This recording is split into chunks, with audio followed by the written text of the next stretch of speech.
Hello everyone, this is Megha. Welcome back to my channel. So आज की video में हम क्लास 9th के लिए चैप्टर 8 को कंटिन्यू करेंगे, क्वाड्रिलेटरल्स को, और इसकी सेकंड एक्सरसाइज का क्वेश्चन नंबर 3 स्टार्ट करेंगे। So let's start. Question number 3 में देखिए ABCD बोला है एक रेक्टेंगल PQRS। इस रेक्टेंगल की जितनी भी साइड्स हैं उन सब के मिड पॉइंट हैं। जैसा कि क्वेश्चन नंबर 1 और 2 में शायद सेम फिगर ही बन रही है ना। तो हमें क्या करना है, प्रूफ करना है कि जो PQRS बनेगा अंदर, ठीक है, उस मतलब ABCD के अंदर जो PQRS की शेप बनेगी वो क्या होगा, एक रोम्बस की शेप होगी। तो करते हैं इसको स्टार्ट। ओके, देखिए ये रहा ABCD, ये हो गया रेक्टेंगल। अब AB का मिड पॉइंट है P, इधर है Q, then R, then S। तो ABCD तो हो गया रेक्टेंगल। PQRS हमें क्या बताना है, हमें प्रूव करना है कि ये एक रोम्बस की शेप है, ठीक है। अब देखो जहाँ पे भी आपको मिड पॉइंट दे दिए, आप समझ लीजिए कि इसमें आपको मिड पॉइंट थ्योरम लगानी है। और मिड पॉइंट थ्योरम मैंने आपको बताया है कि हमेशा किस में लगती है, एक ट्रायंगल में लगती है।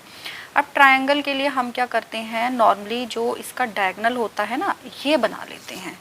तो डायगोनल बनाने से क्या होता है, हमारे पास रेक्टेंगल क्रिएट हो जाता है। ठीक, स्टार्ट करते हैं अब इसको प्रूफ करना।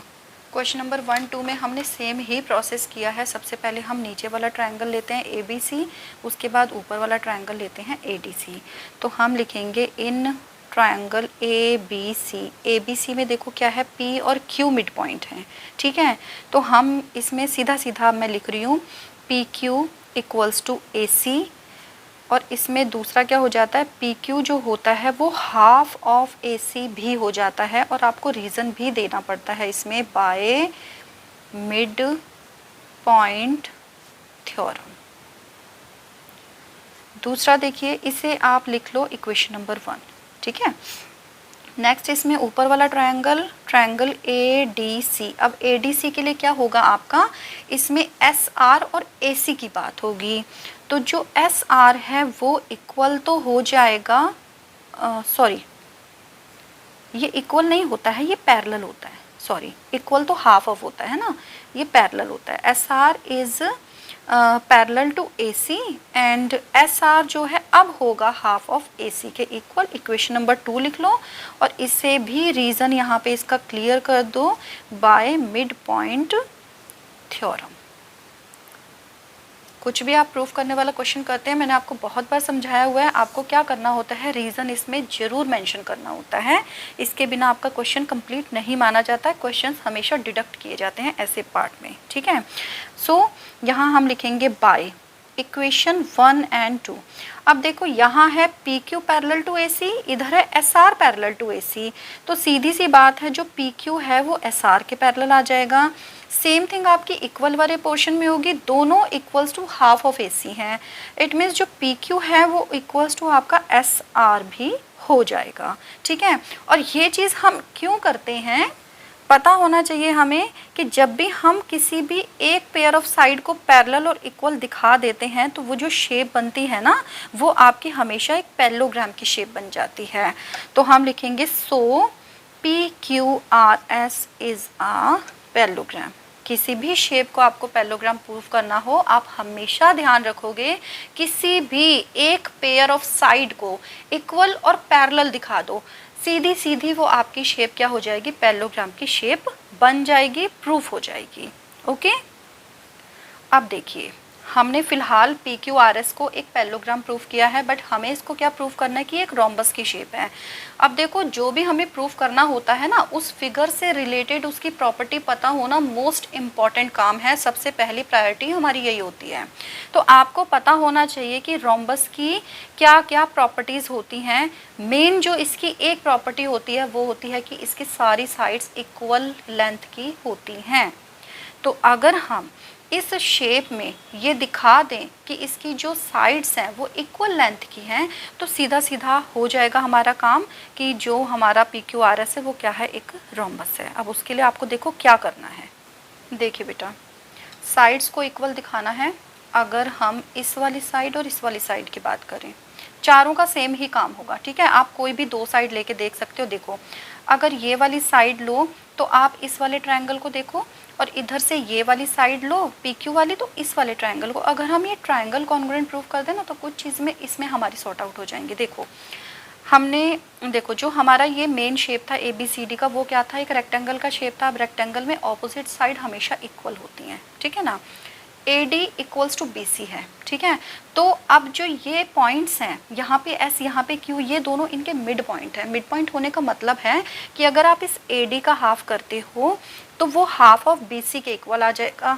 तो इसका ये पार्ट इसके इक्वल, ये पार्ट इसके, मतलब कि सीधी सी बात है ये चारों पार्ट एक दूसरे के इक्वल आ जाएंगे। ओके, तो मैं लिखूंगी now A D equals to B C, यानी कि half of A D equals to half of B C, ठीक है।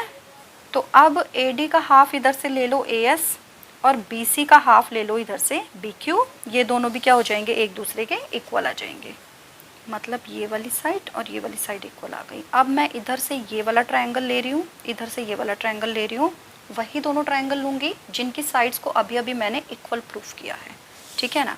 तो मैं लिखूँगी नाउ इन ट्रायंगल, इधर से आपका हो गया ए पी एस, देखिए ये रहा ए पी एस, और इधर से क्या हो जाएगा आपका ये बी पी क्यू या फिर बी क्यू पी, कुछ भी आप लिख सकते हो, जो नाम आपको सुटेबल लगे।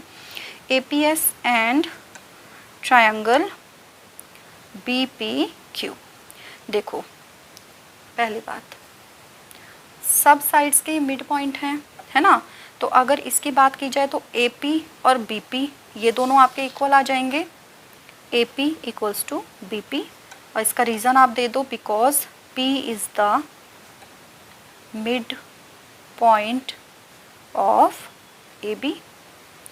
दूसरा रीज़न देखो बेटा, ये वाले जो एंगल्स हैं, ये वाला और ये वाला, ये दोनों भी तो इक्वल होंगे ना। रेक्टेंगल आपकी रेक्टेंगल की शेप है, रेक्टेंगल में सारे के सारे एंगल्स 90 डिग्री के होते हैं। तो यहाँ पे हम लिख देंगे angle P A S equals to angle P B Q, और यहाँ पे रीज़न क्या दोगे, ईच क्या है 90 डिग्री है। और थर्ड थिंग अभी अभी आपने यहाँ पे निकाली थी A S equals to B Q, reason दे दो प्रूव्ड अबव, बार बार देखने की ज़रूरत नहीं है, एक बार प्रूव कर दिया सेम आप उसी को लिखो। तो ये रहा आपका side, this one is angle and this one is side. So कौन सी आपकी इसमें प्रॉपर्टी यूज़ होगी, S A S. So by S A S rule triangle APS is congruent to triangle BPQ. Triangle APS is equals to triangle BPQ। जब ये दोनों triangle ही congruent proof कर दिए तो CPCT का यूज़ करके इनकी जितनी बाकी बचे एंगल और साइड्स हैं वो भी तो आप इक्वल दिखाओगे ना। हमें क्या करना था, हमें इसको प्रूफ करना था कि एक रोम्बस की शेप है, तो ये वाली साइड जो आ रही है ये इस ट्रायंगल की और ये वाली जो साइड आ रही है ये इस ट्रायंगल की, दोनों की दोनों हो जाएंगी इक्वल। ये साइड इस ट्रायंगल की, ये साइड इस ट्रायंगल की, CPCT लगाओ, दोनों इक्वल दिखाओ और क्या प्रूफ कर दो कि ये क्या है, एक रोम्बस की शेप है, ठीक है। सो इधर से हो गई PS और इधर से हो गई PQ, ये Q इक्वल हैं बाय CPCT। जैसे ही इक्वल दिखा दी सो PQRS इज अ रोम्बस, हो गया प्रूफ, ठीक है। आपको आज की वीडियो कैसी लगी कमेंट करके ज़रूर बताइएगा। अपने फ्रेंड्स के साथ, अपने क्लासमेट्स के साथ इस वीडियो को ज़रूर शेयर कीजिएगा, और जिन्होंने अभी तक चैनल सब्सक्राइब नहीं किया है चैनल को सब्सक्राइब भी कर लीजिए ताकि मैं आगे जितनी भी वीडियोस इसमें डालूँ वो सारी आपको टाइम टू टाइम मिलती रहें। सो मिलते हैं नेक्स्ट वीडियो में नेक्स्ट क्वेश्चन के साथ। Stay connected till then, take care, bye bye.